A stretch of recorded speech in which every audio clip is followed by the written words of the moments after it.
obstétrica y patología pleural.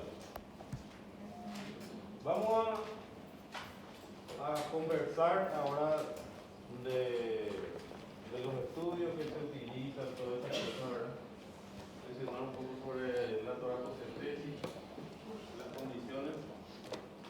Y si todavía no tenemos parcial, me gustaría que para la próxima semana vengan así preparados para entrar al laboratorio y hacemos algunas prácticas, ¿verdad? De por lo menos las técnicas y cómo actuamos en una zona quirúrgica, ¿verdad? Entonces hoy vamos a hablar toda la parte teórica, ¿verdad? Entonces la próxima semana yo creo que podemos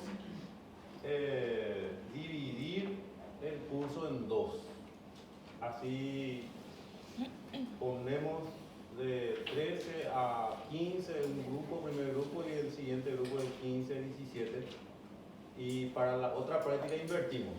O sea, el que hizo en el primer horario el martes anterior, el siguiente martes hace invertido. Así para que no se queden con el mismo horario, el mismo grupo, ¿verdad?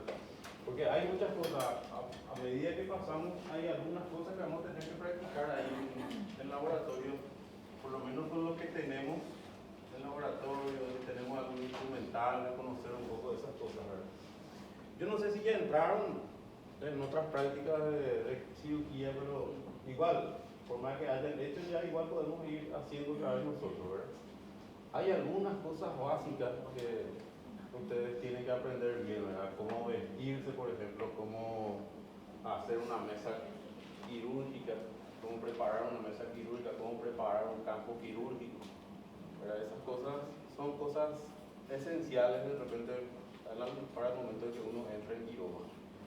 Entonces tenemos que ir practicando de acuerdo a los temas que vamos desarrollando. Bueno, repasando un poco lo que es la pared torácica. Acá tenemos, para recordar un poco los niveles hacia dónde alcanza la cavidad de pleuropulmonares, los cartílagos costales del primero al séptimo que están unidos al esternón, el manubrio, el cuerpo y el apósito hipoide y los espacios intercostales. Nosotros pueden ver ustedes en la parte anterior y en la parte posterior. La escápula es muy importante ubicar en el momento de un estudio o cualquier procedimiento, ¿verdad? Es muy importante tener en cuenta las posiciones y hasta qué costilla alcanza. ¿Vieron que el vértice de la escápula prácticamente alcanza hasta el borde inferior de la séptima costilla? Entonces, a partir de la octava costilla recién se encuentra totalmente libre de la escápula. Es una referencia muy importante a la hora de hacer varias cosas. Uno, auscultación del tórax en la parte posterior. Nosotros sabemos que se ausculta en el espacio que se encuentra entre la escápula y la columna vertebral. Y por debajo de este vértice se hace la auscultación de la base pulmonar. También una toracocentesis, ¿verdad? Donde se hace la punción. El parámetro es muy importante tener en cuenta el vértice de la escápula. Sabemos que vemos justamente el vértice de la escápula, el nivel del vértice de la escápula por debajo y la línea axilar posterior, ¿verdad? Es lo que se tiene en cuenta para hacer la función para una toracocentesis, por ejemplo. Y siempre se tiene en cuenta que hay que punzar sobre el borde superior de la octava costilla. Nunca punzar en el borde inferior de la costilla que está superior a ese. ¿Por qué? Exactamente por el paquete vasculonervioso intercostal, que tenemos el nervio, la arteria y la vena que podemos lesionar. Entonces siempre tenemos en cuenta el borde superior de esta costilla para poder hacer la función, ¿no? Después tenemos la cavidad pleuropulmonar. Tenemos que la pleura es una pleura parietal que prácticamente está adosado a la pared interna del tórax, y la pleura visceral que tiene una adhesión directa visceral, ¿verdad? Por el pulmón. y hay un espacio entre las dos hojas de la pleura, y ese espacio que se llama espacio pleural es un espacio que cambia el nivel de presión adentro según el tiempo respiratorio. Sabemos que para la expiración, por ejemplo, esa presión se vuelve positiva, ¿verdad? Y para la inspiración inicialmente se vuelve negativa. ¿Para qué? Para poder ayudar a atraer el aire y a expandir el pulmón. Entonces, generalmente el aumento del líquido en la cavidad pleural es lo que lleva a las patologías pleurales principales, que pueden ser varias causas. Otra cosa importante, el dolor que se presenta, o las molestias principales que se presentan por una irritación de la pleura, es justamente cuando afecta la pleura parietal. ¿Por qué? Porque la pleura visceral no tiene receptores del dolor, ¿verdad? No duele eso. Generalmente una lesión de la pleura parietal, una irritación, ¿verdad? Una perforación, esas son las cosas que emite dolor. Y obviamente los músculos intercostales también, ¿verdad? Entonces, la parte parietal es la que va a tener una inervación con unos receptores del dolor. Ahí pueden ver el nivel, los fondos de sacos pleurales. ¿Vieron cómo tiene que haber un espacio de aproximadamente 4 milímetros, 4 centímetros? Sí, ¿verdad? Generalmente esto tiene que haber un espacio, los fondos de saco, la parte posterior, interna y la parte posterior externa. Este es el mayor, ¿verdad? El que tiene mayor capacidad. Después está el anterior, que está el costofrénico anterior, ¿verdad? Siempre la parte externa es el que tiene mayor capacidad entre los fondos de saco. Por eso es que la punción se suele hacer en la parte posterior y externa. ¿Por qué? Porque ahí va sí o sí el declive que genera por la cúpula diafragmática. Ahí es donde principalmente se va a acumular el líquido cuando hay un derrame pleural, por ejemplo. Y generalmente, cuando yo quiero auscultar bien los 3 lóbulos pulmonares, la parte anterior, posterior, y generalmente cuando auscultamos la parte posterior, nosotros desviamos hacia la parte externa. La misma cosa cuando auscultamos la parte anterior, desviamos a la parte externa para poder auscultar mejor las bases pulmonares. Porque esta es la parte que está en contacto directo, los 3 lóbulos pulmonares, el derecho por ejemplo, ¿verdad?, con la pared. Los otros de repente tienen un contacto pero no continuo con la pared. Ese sería el izquierdo.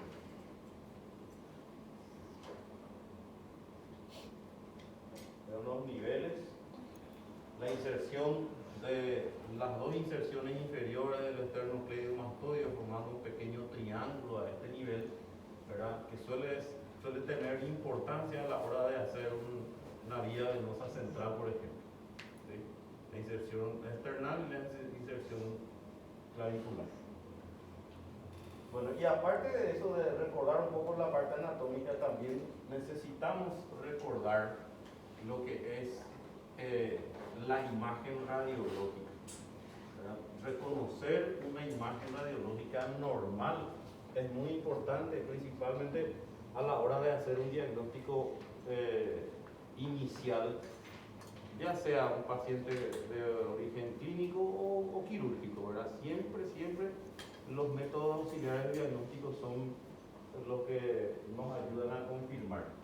Entonces, vieron acá como una de las reglas principales para que yo diga que este es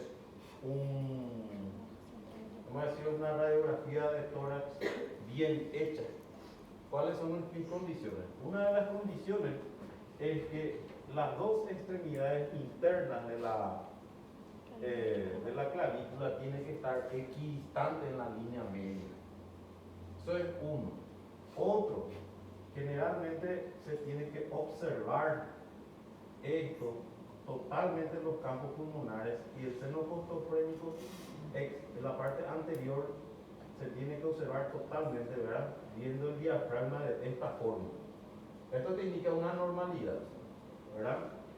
¿Qué más es importante? Observar bien todas las costillas principalmente en las costillas verdaderas. Totalmente, obviamente acá podemos ver, se supone que una de las cosas principales que tienen en cuenta los imagenólogos es que el borde inferior de la séptima costilla tiene que tener una cierta relación con la cúpula diafragmática. Ese es tu parámetro. Entonces, ¿cuál es la posición que tiene que tomar el paciente, verdad? Para una radiografía póstero anterior bien hecha, uno tiene que estar bien inspirado al tórax. Otro se tiene que ver totalmente en los campos pulmonares, ¿sí? Y otro se supone que tiene que hacer una pequeña retracción anterior del hombro. ¿Para qué? Para que la escápula salga un poquitito a la parte de afuera para dejar totalmente descubiertos los campos pulmonares. Esos son parámetros que uno tiene en cuenta cuando mira una imagen, una radiografía de tórax, por ejemplo. En la parte del mediastino tenemos que reconocer estos elementos principales. ¿Vieron esta eminencia que se ve acá? El arco aórtico, ¿sí? La aorta que sale y se dirige en la parte posterior e izquierda. Esto nosotros podemos observar sí o sí. Más hacia abajo, el nacimiento de la arteria pulmonar, la pequeña eminencia que se ve acá. El ventrículo izquierdo, y acá a la derecha se tiene que observar esta eminencia que es la vena cava superior y esta eminencia que es la aurícula derecha. Esos son nuestros parámetros muy importantes de tener en cuenta para saber que se hizo bien esta radiografía de tórax. Entonces, otra cosa que sí o sí solemos, ahí por ejemplo hay una pequeña, para marcar mejor, ¿verdad? Otra cosa que tenemos que tener en cuenta es que cada vez que nosotros pedimos una radiografía donde queremos observar mejor los senos costofrénicos, aparte de pedir una imagen póstero anterior, por ejemplo, siempre tenemos que pedir una imagen de perfil lateral, radiografía lateral del tórax. Y también la misma cosa, se dan cuenta ustedes que el seno costofrénico si bien libre, se ve, miren en los cuerpos vertebrales, se ve un espacio acá, ¿verdad? Y el diafragma se ve también acá en la parte opuesta. Si es que existe una cavidad llena de líquido, esto se va a totalmente ver radio opaco. No se va a ver radio lúcido como es. Entonces, acá se ve una eminencia también y el arco aórtico que uno necesita mirar bien para reconocer y diferenciar en una radiografía, ¿verdad? No es que a simple vista vas a ver todo. Entonces, reglas principales, siempre tener en cuenta entonces estas cosas. Póstero anterior, la posición del paciente, que yo vea las primeras vértebras torácicas. Las primeras 4 vértebras torácicas tengo que observar sí o sí en una buena radiografía póstero anterior. ¿Sí? Y después, como le dije, el borde inferior de la séptima costilla con la cúpula diafragmática siempre hay un espacio radio opaco entre ellos. Bueno, yo sé que habrán desarrollado con el doctor también los tipos de deformidades de la pared torácica. Suele tener importancia porque estas deformidades de la pared torácica puede ser congénita, que son la mayoría de los casos, y puede ser también adquirida, ¿verdad? Adquirida estamos hablando de un producto de un traumatismo, por ejemplo, un tórax inestable, por ejemplo. Ahora, ¿cuál es el problema con las deformidades del tórax? Pues, ¿cuándo cobra importancia clínica o quirúrgica? Cuando genera un proceso restrictivo. Un proceso restrictivo que no permite la buena expansión del tórax por esa deformidad. Entonces, acá por ejemplo tenemos, este sería un corte transversal de un tórax regularmente normal, ¿verdad? Sin embargo, ¿vieron cómo es? Hay una forma, una pequeña depresión, pero es insignificante, tiene un diámetro anterior un poco menor que el diámetro posterior, porque los arcos costales que se insertan en la columna vertebral forman un arco que le da un aumento normalmente del diámetro lateral, pero la parte posterior. Sin embargo, imagínense que haya una fractura de 2, 4 costillas, ¿verdad? En 2 puntos cada una de las costillas. ¿Qué va a pasar? Sí o sí va a haber una depresión de la pared torácica durante la inspiración, ¿verdad? Uno inspira y esa parte flotante que está fracturado va a entrar. Y cuando trata de expirar, la presión positiva empuja y sale una dilatación de la pared, porque eso lleva a un tórax inestable. ¿Por qué le lleva a un tórax inestable cuando hay fractura de 2, 3 o 4 costillas que se fracturan en 2 puntos diferentes? Queda entonces solamente el pedazo fracturado flotando entre los músculos. Entonces lleva a un tórax inestable. ¿Por qué? Porque produce una respiración no efectiva.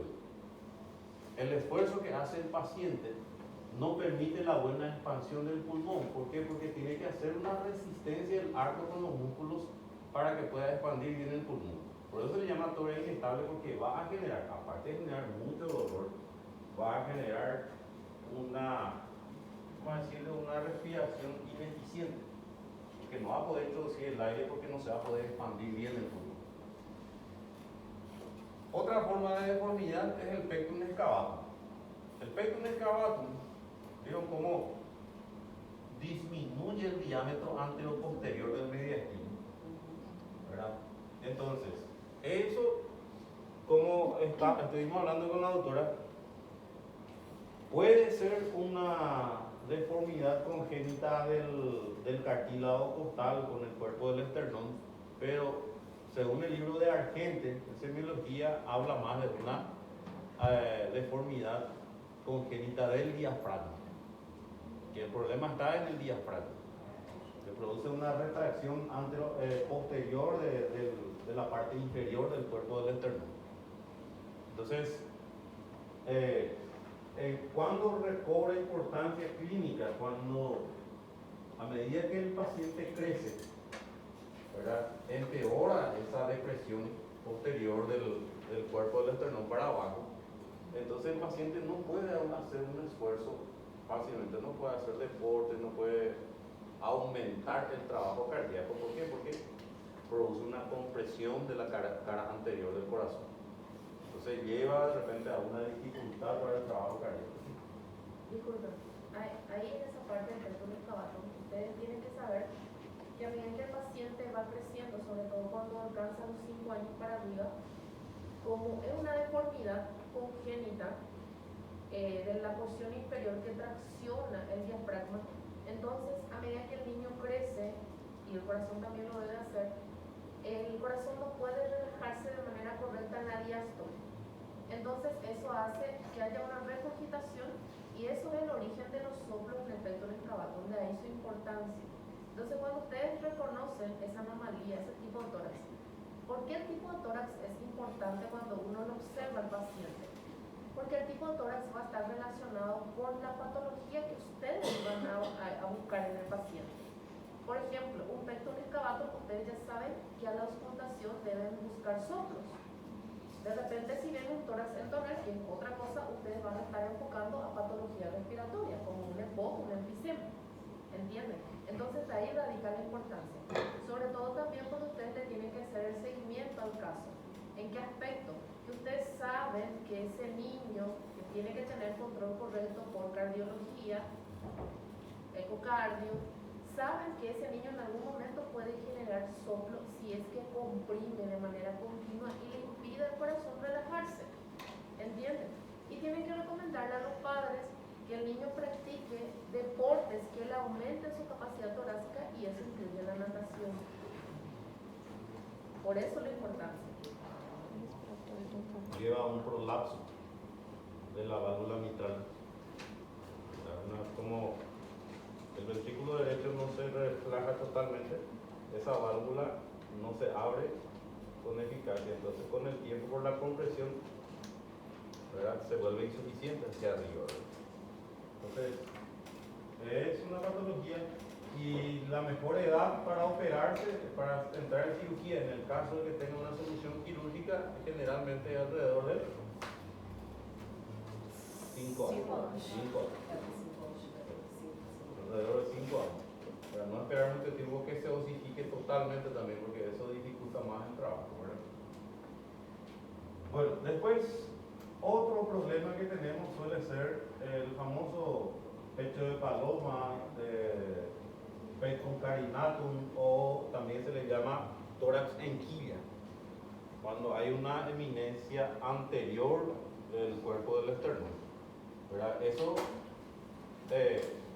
lo que va a hacer es disminuir el diámetro lateral del tórax, ¿sí? Otra deformidad es la escoliosis. Ahora, el pectum carinatum muchas veces se asocia a una escoliosis. Muchas veces, en la mayoría de los casos, un paciente con pectum carinatum tiene una escoliosis asociada.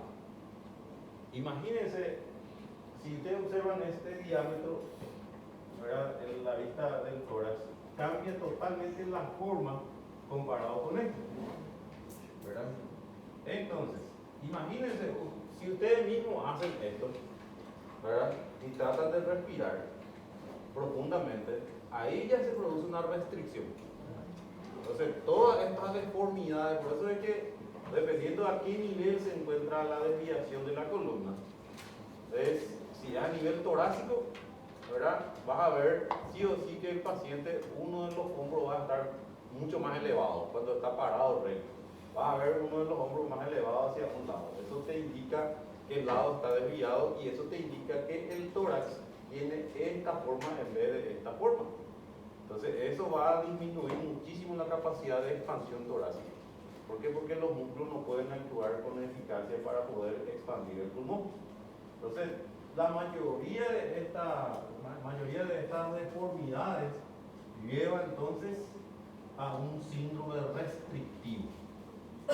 Síndrome restrictivo. Ahora, cuando es un tórax en tonel, por ejemplo, el diámetro anteroposterior, ¿verdad?, prácticamente aumenta muchísimo, pero ¿cuál es la causa principal? Por una hiperinsuflación y atrapamiento de aire dentro del parénquima pulmonar. El paciente siente todo el tiempo que es insuficiente el aire que introduce, entonces no llega a eliminar totalmente el aire inspirado. Por eso es que lleva a una dificultad respiratoria progresiva, ¿verdad? ¿Y por qué ocurre eso? Porque en el enfisema, por ejemplo, hay una destrucción del parénquima pulmonar y no hay intercambio gaseoso efectivo. ¿Se entiende? Entonces, hay un atrapamiento de aire, pero no hace intercambio de gases, porque muchas partes del parénquima pulmonar están destruidas, los alveolos.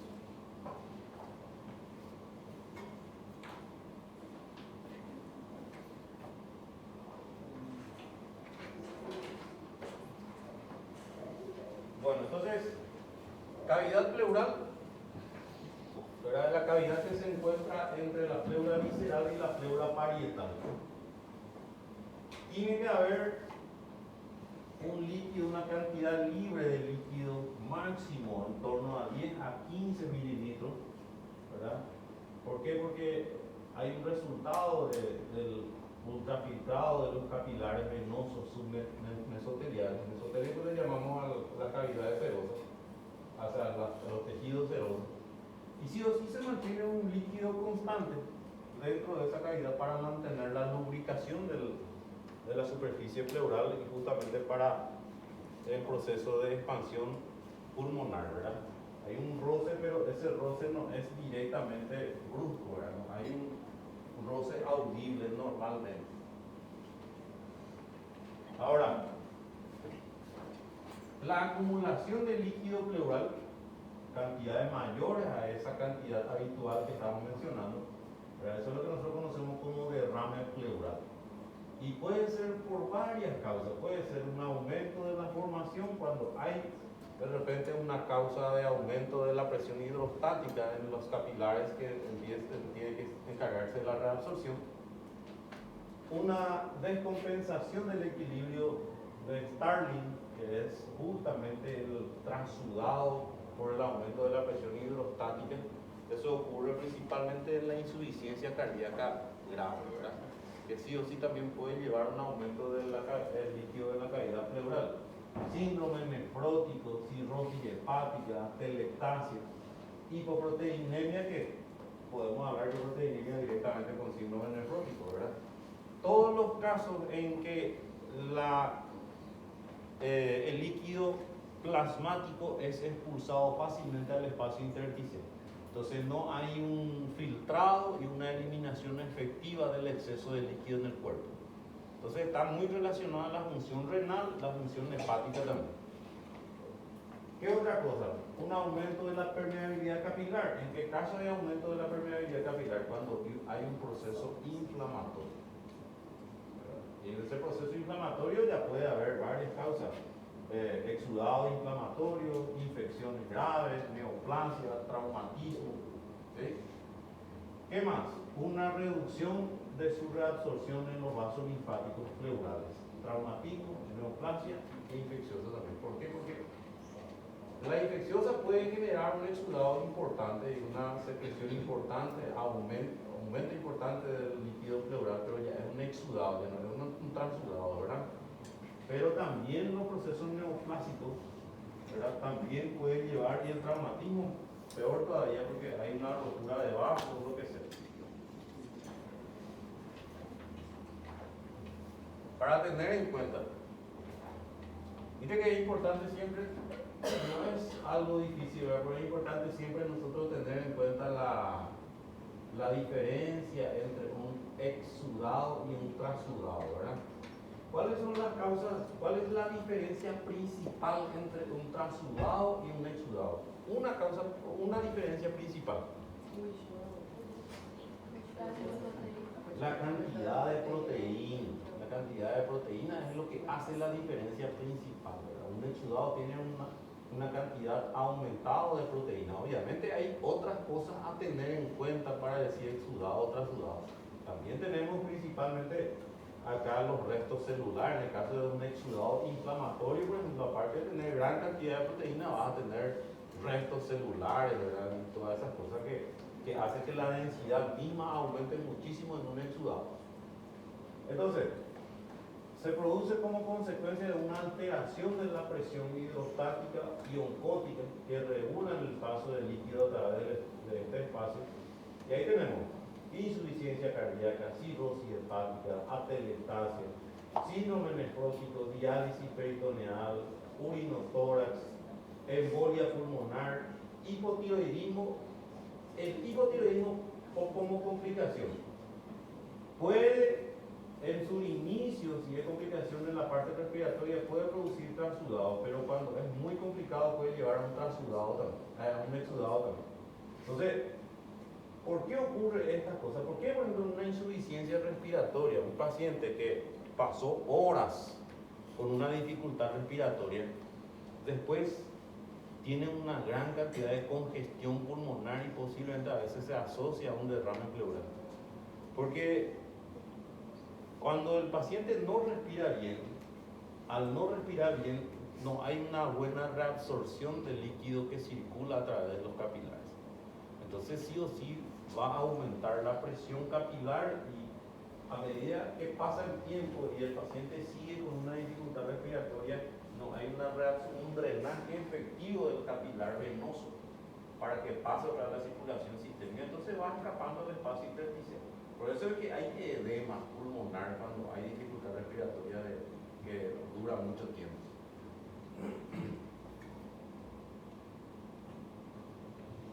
Ahora, el exudado causa predominantemente por una inflamación o una infiltración pleural, ¿verdad?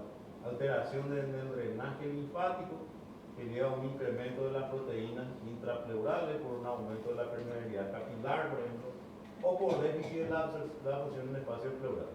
Tenés las causas infecciosas, iatrogénico, por malignidad, ¿verdad? ¿Cuál es el principal? El principal es la causa infecciosa. Una de las causas principales es la infecciosa, por la formación de exudado. Hay neumonía bacteriana, tuberculosis pleural, por ejemplo. Estas son causas bastante comunes de un derrame pleural. Ustedes saben que como hoy día nosotros, el neumococo, que es el causante de la neumonía adquirida de la comunidad, paciente que es altamente sensible a los antibióticos y desarrolla una neumonía por una bacteria que no sea multiresistente, sabemos que ese neumococo se puede solucionar con monodroga o un derivado de la penicilina, ¿verdad? Pero, ¿cuál es el problema principal hoy día con el tema de la utilización de antibióticos, ¿verdad? La multiresistencia, y hay neumococos multiresistentes. Entonces, esos pacientes muchas veces se quedan muchos días sin responder a los primeros tratamientos, y a medida que pasan los días, está con mayor tiempo con dificultad respiratoria, mayor progresión del proceso infeccioso, y por eso es que una de las complicaciones principales de una neumonía bacteriana es el derrame pleural y el absceso pulmonar. El derrame pleural es una de las complicaciones muy comunes de la neumonía bacteriana grave. Pero acuérdense que esto también puede estar generado no solamente infeccioso o malignidad, también las enfermedades autoinmunes pueden llevar a complicarse con eso. ¿Cómo? Hablamos de una esclerodermia, cuando hay una fibrosis pulmonar progresiva donde el paciente desarrolla un síndrome restrictivo, y ese síndrome restrictivo lleva a una dificultad respiratoria progresiva con escape de líquido también al espacio pleural. Ahora, otra complicación a partir de una enfermedad autoinmune suele ser la sobreinfección también por una mala mecánica respiratoria. Depende ya mucho del nivel de inmunidad y también la exposición del paciente, ¿verdad? Bueno, los criterios, este es el criterio. Los criterios del like, ¿verdad? Tenemos acá entre el transudado y exudado, y los parámetros más importantes a tener en cuenta: relación lactato deshidrogenasa pleural entre la cantidad en la cavidad pleural, o sea, en el derrame, ¿verdad? Y la cantidad en el suero. Se hace una relación. Y cuando la relación es, el caso de transudado tiene que ser alrededor, o sea, por debajo de 0.6 la relación. Sin embargo, si es por encima de 0.6 significa que ya hablamos de un exudado. ¿Por qué? Porque el nivel o la cantidad dividido esta cantidad en la cavidad pleural y lo que se encuentra en el suero te da esa relación aumentada. Relación proteína pleural y suero. Si hablamos de un transudado, obviamente menor a 0.5 es el valor, ¿verdad? Sin embargo, mayor a 0.5 ya te está indicando que la cantidad de proteína concentrada en el líquido pleural ya es mucho mayor que la del plasma. Lactato deshidrogenasa en el líquido pleural, ¿verdad? Menor o igual a 2/3 del límite superior normal del lactato deshidrogenasa sérico. Estamos hablando de un transudado. Ahora, si es mayor al 2/3 del límite superior del valor normal sérico, ya hablamos ya de exudado. Esos son criterios que es universal todavía para el estudio del líquido pleural.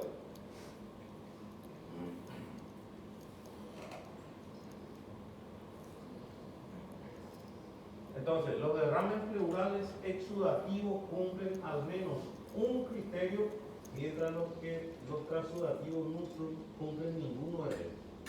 Por eso los criterios LAI son tan importantes, porque los cirujanos utilizan muchísimo este criterio para poder considerar eso. Así que en el momento en que yo decida que al paciente se le haga una toracocentesis diagnóstica, ese líquido extraído sí o sí se tiene que estudiar. La celularidad, la cantidad de proteína, el lactato deshidrogenasa, todo se va a pedir. Y de ahí se saca este criterio. ¿Sí? Entonces, muchas veces cuando el tratamiento no está respondiendo o hay una causa preexistente conocida pero no cierra, entonces hacemos estos criterios para poder hacer un diagnóstico más exacto del derrame pleural, o sea, la causa del derrame pleural.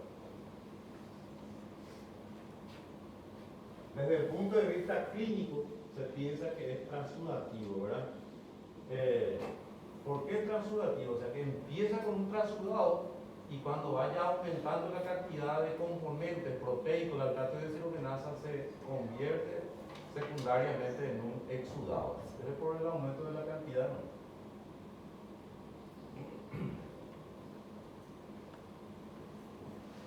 ¿Cuáles son otros parámetros a tener en cuenta? Demos en cuenta el hematocrito en un derrame sanguinolento.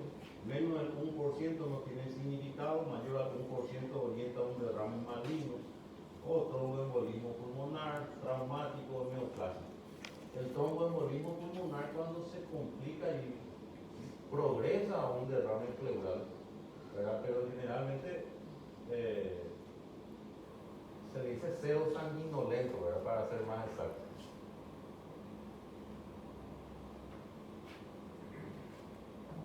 Mayor o igual al 50%, ¿verdad? Estamos hablando ya de un hemotórax, ¿verdad? Ya directamente no, el hemotórax ya puede ser traumático, una rotura, una lesión estructural de algún vaso o alguna estructura de la pared del tórax.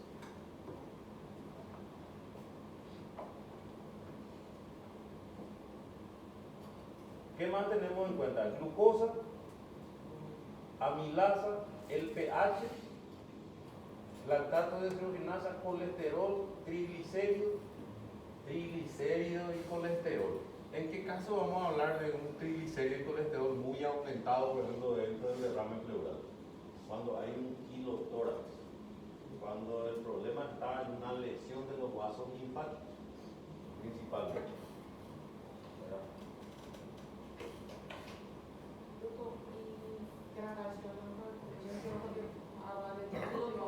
Sí. Y por ejemplo, você identifica uma por raio-x e o quilotórax como vai En la radiografía de tórax, voy a decir, en la radiografía de tórax, lo único que va a hacer una radiopacidad. Ahora, una vez que yo haga la punción y mande a hacer un estudio laboratorial, recién voy a darme cuenta si es o no un kilotórax. por la opacidad? No, la opacidad solo te va a indicar que hay un derrame. Por eso te digo, en una imagen solo te indica que hay un derrame, pero vos no sabes todavía el origen, a no ser que tenga una clínica. Por ejemplo, sabemos que el paciente hizo una neumonía, ¿verdad? Por la clínica y sabemos que es de origen infeccioso. Pero si tiene una clínica no bien es un poco confusa, pero en la radiografía de tórax vos encontrás un derrame pleural. Recién cuando yo mande a hacer el estudio laboratorial del líquido pleural, recién voy a tener certeza si es o no un kilotórax. Para saber que es un kilotórax, entonces tiene que tener El estudio, grasa principalmente. El kilotórax está muy aumentado grasa en el líquido pleural. Y el análisis celular. Obviamente, ¿verdad? El análisis celular va a tener mayor a 10.000 leucocitos por milímetro cúbico, derrame paraneumónico o empiema, eso sabemos que es proceso infeccioso sí o sí, ¿verdad? Neutrófilos, procesos agudos, neumonía, embolismo, pancreatitis, tuberculosis inicial, pulmonar, que puede ser complicado. Mononuclear, procesos crónicos. Cuando uno encuentra una cantidad exageradamente alta de leucocitos mononucleares en líquido pleural, siempre hay que recordar, hay que tener un poco en cuenta o pensar un poco de origen neoplásico. Los mesoteliomas, los tumores de origen pleural, suelen aumentar bastante la cantidad de monocitos y macrófagos en el lugar del proceso. Porque si es de origen paraneumónico, por ejemplo, por neumonía bacteriana, por ejemplo, el que sí o sí vas a encontrar altísimo en el líquido pleural va a ser neutrófilo. ¿Por qué? Porque es un proceso agudo, bacteriano. ¿Verdad? Ahí tenemos después linfocitos, origen tuberculoso, tumoral, también linfocitos es importante tener en cuenta por eso. Eosinófilos, 10% de presencia de aire o sangre, asbesto, fármaco, parásitos, hay que recordar que los eosinófilos, en qué caso ellos se expresan bastante. Cuando hay parasitosis y cuando hay un proceso alérgico, una hipersensibilidad.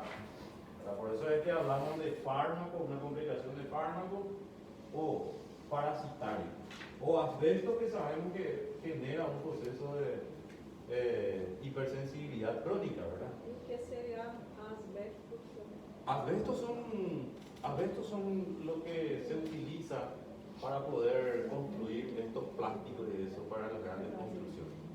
Esto con el tiempo expiden pequeñas cantidades de asbesto que nosotros vamos respirando. En las grandes construcciones de las paredes de yeso y eso, hay un plástico especial de asbesto que se utiliza. Ellos, inclusive un tiempo, por el costo, en muchos lugares se hacían las grandes construcciones a partir de ese material. Solo que hoy día prácticamente en muchos lugares ya está prohibido. ¿Por qué? Por la alteración sistémica progresiva que puede producir con el tiempo. Sí, exactamente. Asbestosis. Estas son las cosas que van a aumentar la cantidad de eosinófilos en el líquido pleural. ¿Qué más podemos hablar ahí? El tema de parasitosis. Hay varios tipos de parásitos que tienen la capacidad de migrar y afectar el sistema respiratorio. Uno de los parásitos que suele aparecer es Ascaris lumbricoides, ¿verdad? Después tenemos el que causa el quiste hidatídico, ancilostoma. El quiste hidatídico, por ejemplo, ese es un tema porque el quiste hidatídico puede afectar el hígado o el pulmón. Y el paciente en mucho tiempo a veces desarrolla algunos problemas, unas molestias respiratorias o algunas pequeñas alteraciones hepáticas. Y recién con una ecografía o con una radiografía de tórax se observa el quiste. ¿Verdad? Y eso tiene mucha importancia quirúrgica porque si el quiste es grande y está en un lugar en que afecta realmente la funcionalidad del órgano, se opera, se tiene que sacar quirúrgicamente el quiste. ¿Verdad? Aparte del tratamiento que se va a hacer, ¿verdad? Pero el tema de parásito es un tema aparte por eso, ¿verdad? Que por el tratamiento y todo eso. Bueno. Anamnesis. ¿En qué el antecedente es lo más importante? Exposición a amianto, la toma de medicamentos, la existencia de otras enfermedades previas o patologías de base como cardiopatía, tuberculosis, enfermedades neoplásicas, colagenosis, o sea, colagenopatía, enfermedad autoinmune como lupus eritematoso sistémico, esclerodermia, que tienden a llevar como complicación a un derrame pleural. Entonces, en la anamnesis, una de las cosas principales a tener en cuenta es el antecedente del paciente. Antecedentes de enfermedad de base, enfermedades agudas, que a veces con la clínica ya nos damos cuenta, ¿verdad? Y los antecedentes de tratamiento que hay, porque en los tratamientos también hay fármacos que pueden llevar a estas complicaciones. ¿Qué más? Disnea, dolor torácico pleurítico. ¿Cómo es el dolor pleurítico?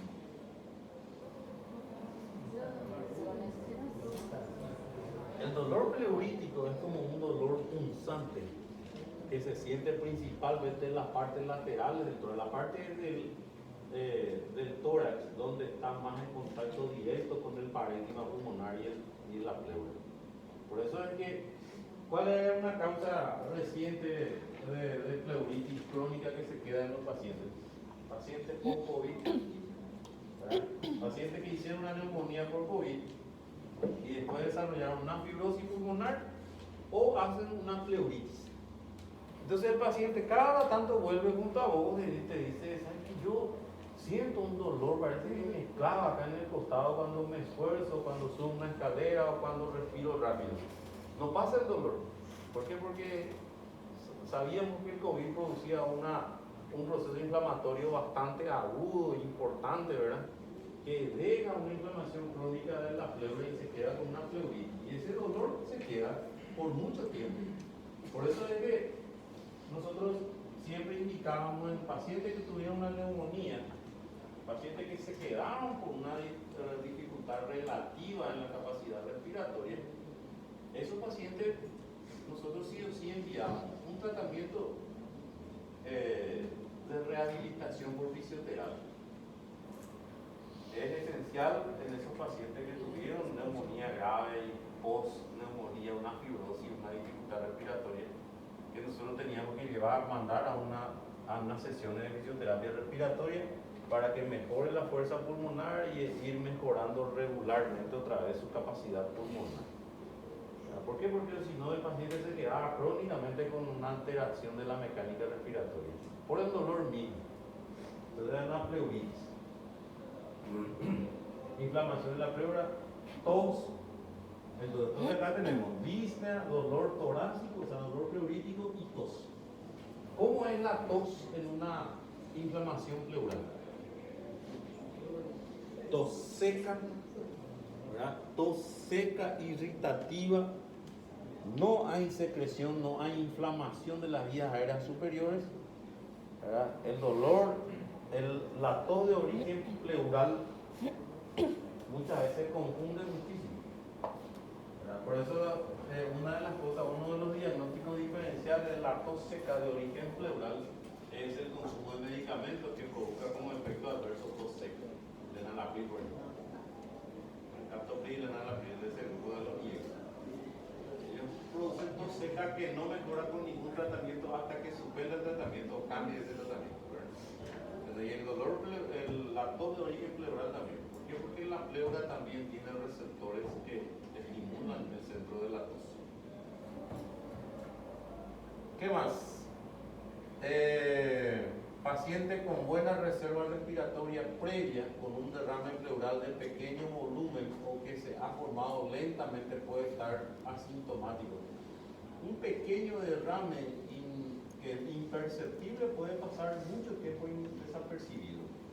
Va a tener algunas molestias, va a tener algunos dolores pleuríticos con algunas posiciones, tos esporádica. Recién se exacerba todos esos síntomas después de que haya progresado el proceso inflamatorio. Bueno, exploración física.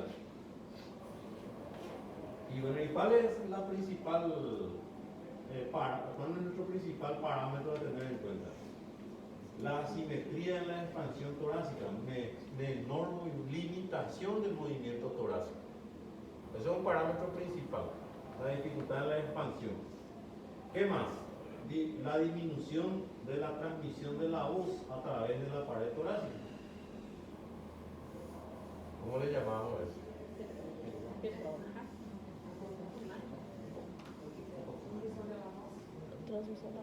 Bueno.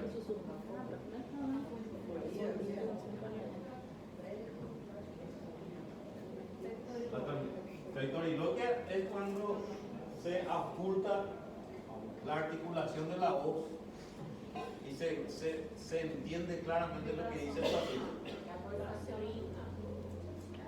Las vibraciones vocales. ¿Eso va a estar aumentado o va a estar disminuyendo? En un derrame pleural. Aumentado.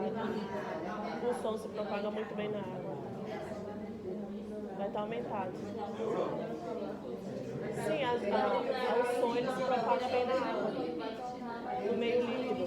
Bueno. En el derrame pleural puede estar. Exactamente. El del derrame pleural puede estar disminuido. ¿Por qué puede estar disminuido? Porque las vibraciones vocales aumentadas es cuando hay una ocupación del parénquima pulmonar. En un derrame pleural, ¿qué pasa con el pulmón? Se retrae. Entonces, un aumento de las vibraciones vocales vas a encontrar en una neumonía, por ejemplo, en un síndrome de condensación. cuando hay una ocupación del parénquima pulmonar propiamente dicho, vibraciones vocales van a estar aumentados siempre. ¿Por qué? Porque la voz, la resonancia de la voz va a tener un medio para transmitirse más rápido a la superficie. Pero si está colapsado el pulmón, no hay transmisión hacia ese lado, ¿verdad? Por eso es que vibraciones vocales van a estar disminuidos y murmullo vesicular va a estar ausente en la zona de derrame. Porque murmullo vesicular, ¿qué era?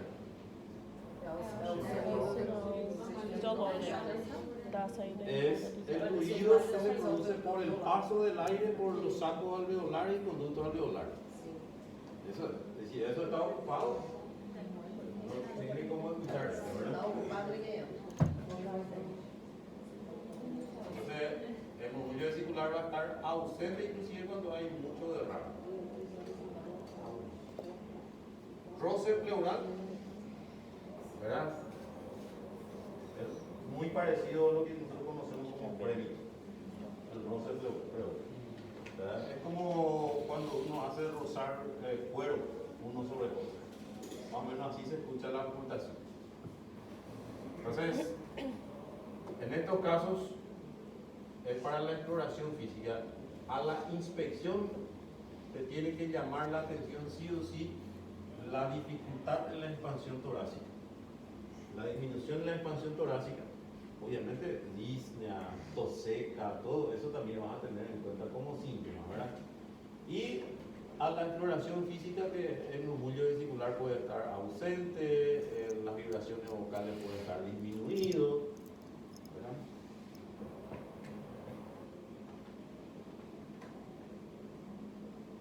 Bueno, ahora para poder confirmar, pruebas de imagen, siempre lo más rápido y más accesible y que toda la mayoría de los lugares van a tener una radiografía de tórax, ¿verdad? Donde muy bien se suele ver, solo que necesitas unos 75 mililitros de líquido pleural para borrar el seno costofrénico posterior y alrededor de 200 y 500 para poder borrar el lateral, que es el más profundo. O sea que recién por encima de 200 mililitros de líquido pleural recién va a haber borramiento del seno costofrénico lateral, que es el más profundo entre los arcos frontales laterales y el fondo de saco con el diafragma. Pero es el más utilizado y el que muy rápido te va a confirmar el diagnóstico si hay un derrame importante. Si es un derrame muy pequeño, a veces confunde, pero no se ve muy bien. Se ve alguna zona, pero no se ve el nivel. Ahora, ¿cuál es el estudio más eficaz y que más te va a ayudar a hacer el diagnóstico? Es la ecografía. La ecografía ecopleura, le decimos, ¿verdad? Patología pleural incluye la detección en pie de cama, la facilidad con que se puede hacer, porque vos el aparato puede llevar ahí donde está el paciente, hacer. O sea que, ¿cuál es el problema nomás con la ecografía? Que este es netamente operador dependiente. Aunque no tiene mucho secreto hacer el diagnóstico de derrame en una ecografía, ¿verdad? Pero hay ecografías que sí necesitan la habilidad del operador. ¿Qué más? Se puede, de pie en cama de paciente de derrame pleural o de neumotórax, dirigir una toracocentesis. Se puede utilizar una función dirigida por ecografía. ¿Qué más? Como terapéutica para extraer una porción para biopsia pleural también. Esa función puede ser dirigida con ecografía. Y otra cosa que es la disminución de las complicaciones en el peligro, ¿verdad? Ahí tenemos guía para la colocación de tubos, drenaje torácico. La ecopleura es una de las cosas que nos ayuda bastante. Es más, aparte de ser rápido el procedimiento y puede hacer en el pie de cama, inclusive puedes detectar tabicaciones en el derrame, porque también hay derrame tabicado, principalmente los exudados que pasan muchos días pueden empezar a tabicarse, tabique en la caída pleural, que empeora muchísimo la clínica del paciente. Tomografía de tórax, una prueba esencial en la investigación de todo derrame pleural cuya causa está sin determinar. Ese es tu siguiente nivel si no podés determinar la causa. Entonces, ¿cuál es su ventaja? Son numerosas, incluyendo la identificación de derrames pequeños, inferiores a 10 ml. Yo ya puedo identificar en una tomografía. Esa es una ventaja principal. La loculación del líquido pleural, las tabicaciones también, engrosamiento de la membrana pleural también se puede detectar ya. Lesiones parenquimatosas pulmonares, adenopatías mediastínicas, nódulos mamarios o anomalías óseas. O sea, ahí ya vas a observar muchas cosas en la tomografía. Obviamente es el más detallado y el mejor, pero no todos tienen la tomografía a mano para hacer. Por eso es que siempre estamos en primer lugar con la tomografía ante un caso de derrame pleural. Y ahora vamos a mirar las imágenes.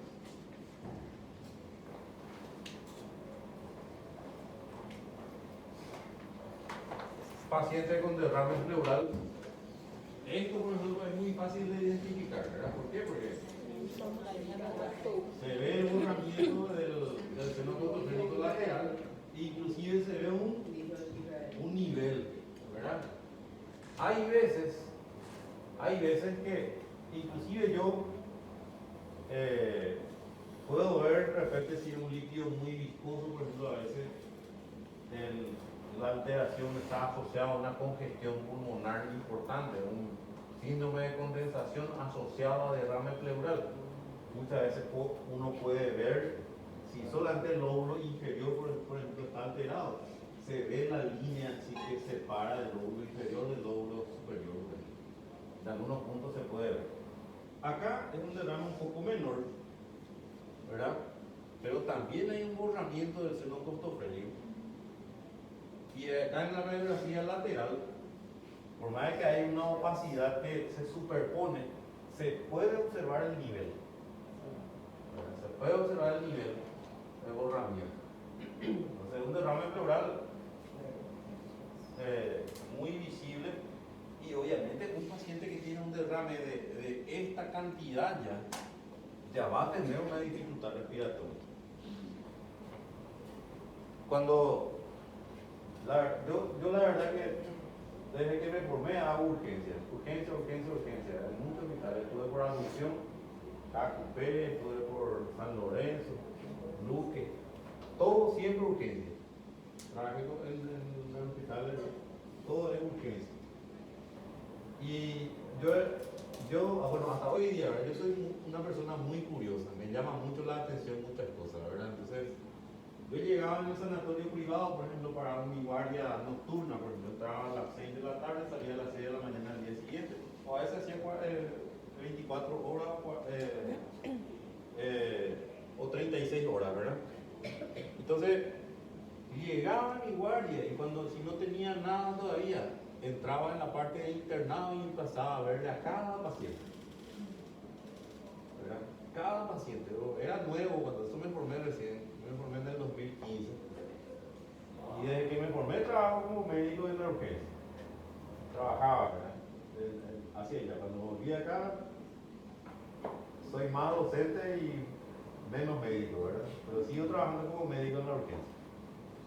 Entonces, yo llegaba y cada sala entraba y revisaba al paciente. Revisaba, auscultaba, tocaba, percutía. Todo el tiempo hacía eso. En cada guardia que yo entraba ya y le pedía permiso al jefe, ¿puedo entrar a evaluar tu paciente? Sí, puedo entrar, no hay problema. Entraba y evaluaba, le hablaba al paciente, preguntaba su antecedente. Todo el tiempo, cada guardia. Yo tenía, ponerle que 5 guardias semanales de día. No llegaba más a mi casa, casi se divorciaron de mí por eso. Entonces, suele pasar, ¿verdad? Y después vino un señor, entró un señor ponerle que 60 años, pero un señor muy grande, excedido de peso, diabético, hipertenso, y estaba con dificultad respiratoria, así sentado, así en la punta de la cama, y estaba así cansado, ¿verdad? Respiraba. Y después, bueno, diagnóstico de insuficiencia cardíaca, está con insuficiencia cardíaca, hipertenso. El médico, el jefe, le había hecho una interconsulta con un cardiólogo, vino a ver el cardiólogo, le dejó la medicación del diurético porque él dijo que estaba haciendo un edema pulmonar, entonces le hizo su diurético, su cardiotónico, su vasodilatador. Bueno, le dejó con la medicación ya intravenoso y bueno, que se le sigue. Bueno, yo entré y calculé, pero ¿hace cuánto tiempo que vino el cardiólogo? Y ya hace 1 hora y media. ¿Y qué hora se empezó a tratar este paciente? Y desde que vino el cardiólogo empezó la medicación. Ya orinó. Y seguía con oxígeno y seguía con dificultad respiratoria. Por horas. Le llamé al jefe, doctor, le dije, yo le escuché a tu paciente y yo no escucho nada en el campo pulmonar derecho. ¿Y qué decir si le pido un estudio más? No te vayas a preocupar. Ese es el problema con la especialista. No, vos no te vayas a preocupar. A ella le dio el especialista. Ok. Bueno, me fui, me acosté a dormir. Vino un paciente, atendí la urgencia toda la noche. Me fui a las 3, las 4 de la madrugada a ver otra vez al paciente y el paciente seguía sentado. Y bueno, terminó mi guardia a las 6 de la tarde y, ¿sabes? Esas situaciones que te vuelven obsesivo. Entonces agarré, hice un pedido de radiografía de tórax y le dije a la licenciada, mandamos este pedido ahí, lo que querían hacerle su radiografía. A escondida del jefe le pedí, ¿verdad? Y salí, me fui yo, ¿verdad? Y se le hizo. Después la siguiente semana vine llegando y la licenciada ya me mandó, ya doctor, tenía un derrame cerebral, se le tuvo que drenar, me mandó, ¿verdad? Después vine llegando a mi guardia, ¿verdad? Tenía el jefe así en el pasillo. Hola doctor. Che, qué suerte que le pediste la radiografía, boludo. O sea, que le tuvimos que drenar 350 cc. Meu Deus. Y le dije, ¿y por qué no me quisiste hacer caso? Yo soy médico también, le dije, soy médico general, pero veo todo tipo de pacientes todos los días, no me limito a ver solo un paciente, le dije. ¿Verdad? Y a veces los especialistas no te quieren escuchar. Y cuando vos sos médico general y sabes lo que es urgencia, porque ves todos los días niños, adultos, mujer, varón, paciente traumatizado, paciente infeccioso, sabes esa diferencia, reconocer la diferencia. Y el señor tenía un silencio total en el campo, a partir del campo medio hacia abajo, hacia la derecha. Y eso es indicativo de que hay un derrame. Si está con dificultad respiratoria que no mejora con su diurético, con su cardiotónico, lo que sea, ese es un derrame. Porque ¿quién te dice que un paciente con insuficiencia cardíaca no puede hacer derrame? Claro que puede hacer un derrame. Por el esfuerzo respiratorio que pasa muchas horas, se puede hacer un derrame. Por eso, cualquier paciente con dificultad respiratoria, por más que vos ya sepa la patología de base, siempre hay que ver la posibilidad de hacer un diagnóstico por imagen. Pues muchas cosas puede ver acá, aparte de ver el derrame y todas esas cosas, puede ver fracturas, ¿verdad? Algunas masas tumorales, muchas cosas puede ver en una imagen que pasa desapercibido, ¿verdad? Simpático era porque tenía un profesor de imágenes que nosotros estábamos y queríamos saber qué pasó con qué es lo que pasa con el paciente, porque ya se le trató, pero él sigue con molestia, con dolor. ¿Y qué es lo que pasa? No sé qué le pasa, ¿verdad? El paciente había venido como en urgencia con producto de una pelea callejera, ¿verdad? Y tenía una herida, más o menos un poquito por la parte interna, cerca del ombligo, tenía una herida cortante, que se le suturó y bueno, eso no fue tanto porque se constató que no hubo perforaciones, no, ¿verdad? Porque fue superficial. Pero el paciente seguía con molestia, después ya hizo fiebre. ¿Qué le pasa acá? Y su ecografía abdominal no se veía nada. Entonces, se le hizo una radiografía así, ¿verdad? De tórax, abdomen, se le hizo todo a ver qué pasa. Y qué lo que es cuando uno se encierra y piensa solamente en el sistema que está afectado, porque él estaba con dificultad respiratoria, fiebre. Nosotros miramos la radiografía de tórax, estaba limpio, los campos pulmonares, el índice cardiotorácico estaba normal. ¿Qué es lo que le pasa a este, verdad? Y vino así un profesor, un traumatólogo, ¿verdad? No me imagino, un traumatólogo, ¿verdad? Y nuestra puerta estaba abierta, nosotros así en la sala de imágenes, ¿verdad? Y después mira así.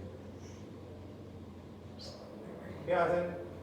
Desde la puerta nomás no hablar. ¿Qué hacen? Y entró, ¿verdad? Él pudo ver que había la punta de un cuchillo acá mismo. Así.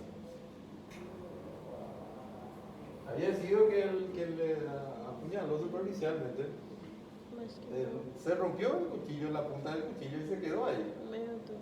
A nivel del hígado, ¿verdad? Y ese es el que causaba problemas. Y todo el mundo se centraba solamente en el tórax, ¿verdad? No se sentaban, no se concentraban a mirar todo alrededor de la imagen. Por eso es importante, las imágenes se tienen que observar siempre todo lo que vos puedas ver, no te quedes limitándote a ver solamente acá, porque acá vos pensás que es el problema. Puede haber otros problemas asociados en algún punto de la imagen, por eso si tenés todo esto tenés que mirar todo esto alrededor que te llame la atención. Una imagen.